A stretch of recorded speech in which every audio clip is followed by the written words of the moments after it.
Yesterday, Pam Bondi put on a performance so humiliating and poor that even Mike Johnson is attacking her. Now, this is notable for two main reasons to me. The first being that Mike Johnson usually doesn't see when something bad happens with a Republican, so the fact that this even came to his attention shows how monumental the screw-up was from Bondi. Now, the second reason why I think this is important, maybe the more important reason, is that Mike Johnson never says anything for himself. If he is calling out Pam Bondi, it is because Donald Trump wants him to. Now, of course, Trump's public position in a post that we went over today was that Thomas Massie was a real jerk to Pam Bondi and she's a patriot. But behind the scenes, we know Donald Trump is pissed. And it is privately that he is pissed in the same way that it was the private information that Pam Bondi got caught with that has Johnson calling her out, attacking her, and setting up a real fight within MAGA. And it all begins with what Pramila Jayapal said in this interview last night. Can we put back on the screen what the Attorney General of the United States brought to the hearing today, specifically about the Congresswoman, because I think it's important. Congresswoman, were you aware that you were being, and not just you, it seems, but if they've tracked you, I would believe it's they tracked other people. So were you aware of this, one? And two, have you reached out to the Department of Justice, specifically the Attorney General's office, to follow up and ask, what the hell was that? Well, I absolutely will be doing that. We're in the process of working on a letter right now. All of us. Can I just say, because there are people watching that are going to say, they're always sending a letter.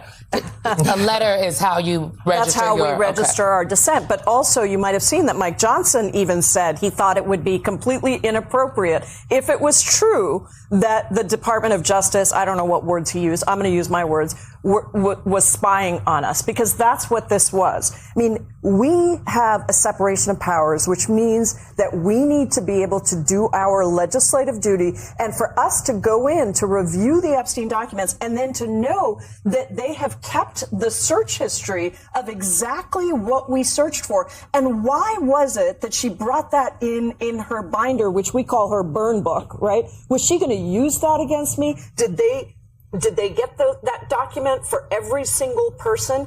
And what were they going to do with it? We need a new process. That's what we're going to demand from the Department of Justice. That's what I'm going to tell Mike Johnson as well when I get to speak to him. I left him a message on the way here, because we need a process where we know that the Department of Justice is not spying on us as members of Congress. There is no reason that Pam Bondi, one, should be looking at what members of Congress are searching when they are looking through the Epstein files. That's one. But two, why would she have that info ready to go? Was she going to clap back? I understand that she would not want to be caught off guard with what they would bring up, because Pam Bondi has no interest in protecting survivors or prosecuting criminals. She just wants to protect herself from having a bad moment. Hey, Pam, that didn't work. But it doesn't make sense to bring the binder. What it does make sense to bring, though, is accountability. That's what Jamie Raskin said right here before we get to Johnson. The DOJ monitoring the... Wait. What do you make of this? DOJ's monitoring It is a violation of the separation of powers for them to essentially be monitoring our computer searches on the Epstein file. So I think it's outrageous that they would do that, and it's Orwellian, and we're going to have some more to say about it soon. Do you know Congressman Jayapal was the only person? We have reason to believe that it was happening to everybody who went over there, that they were monitoring everybody's computer searches. What gives you reason to believe that? We'll be having more to say about this later. This doesn't mean you guys learned from DOJ directly or from... We'll be having something. Pam Bondi, once again, is breaking the law. And that is the way that we should always be speaking about this cover-up. Not that the law was broken, and now Pam Bondi has decided that we're moving on, that Carolyn Levitt said, we're finished with this. I can tell you we're not. They are breaking the law actively, and they need to be held accountable. And if you want Pam Bondi to lose her job, which I think we all do, what Mike Johnson just said shines a pretty nice light into where Donald Trump's head is likely at.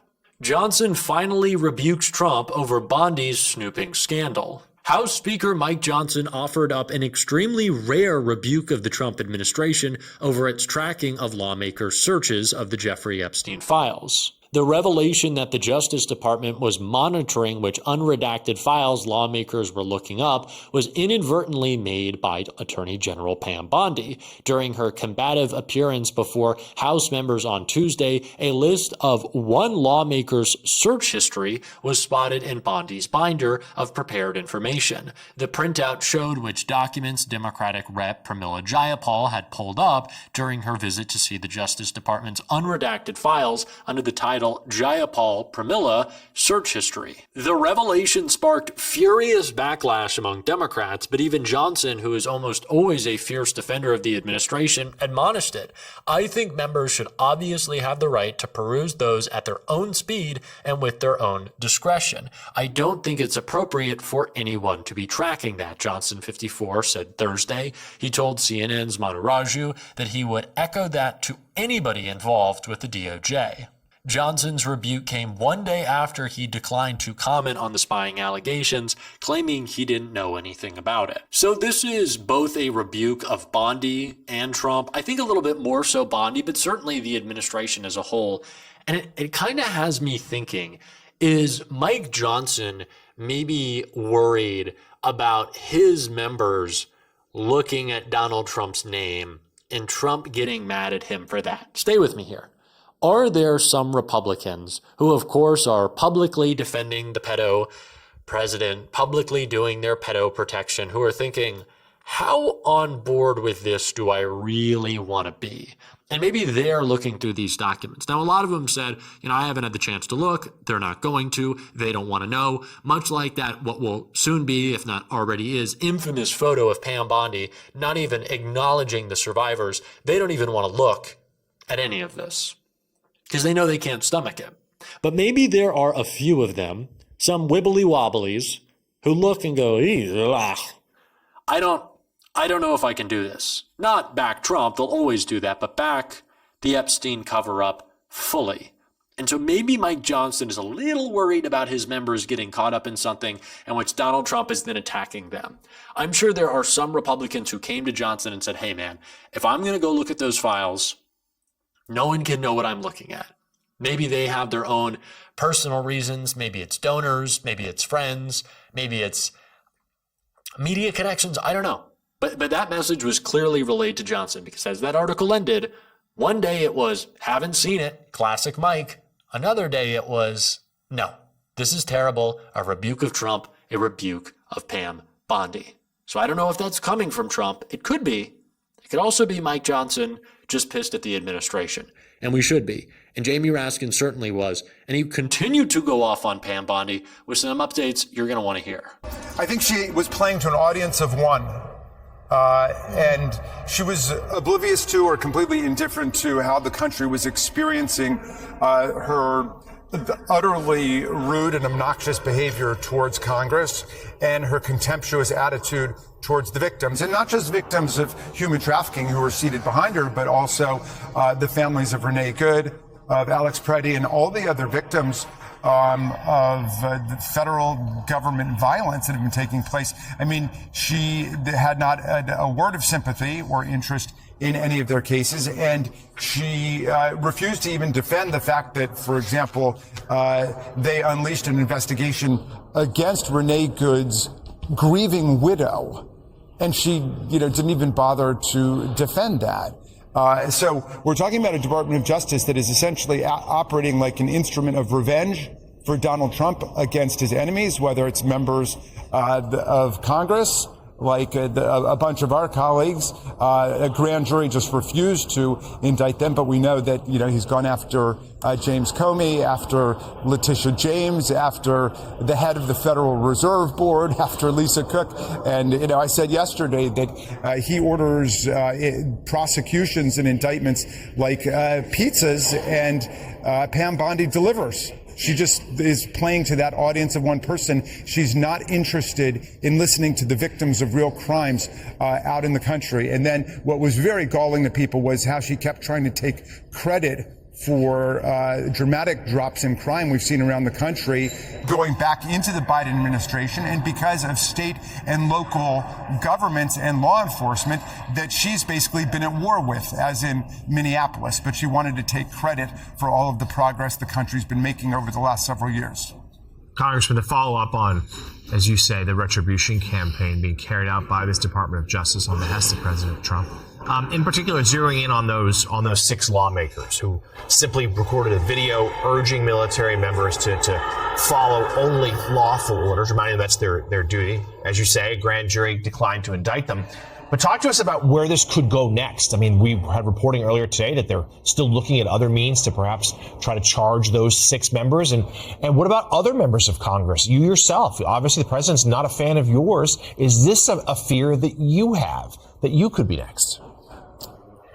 So we're talking about the Attorney General of the United States of America participating in a plan to target 6 members of Congress, the Article I branch of government, who are military veterans who served our country in uniform as well as in Congress, because they used their First Amendment rights to tell people what the law is, which is that members of the military have not just a right but a duty to disobey a criminal order, an unlawful order. And that's something, by the way, that Pam Bondi herself has stated in the past. Well, we have reached a point of Orwellianism and authoritarianism if people have to be afraid for speaking the truth and exercising their First Amendment rights. And so I think that the country is in an uproar about what's taking place. And we saw yesterday how the Department of Justice is not doing anything to defend anybody's rights or liberties, not doing anything to defend the Bill of Rights, but they basically view themselves as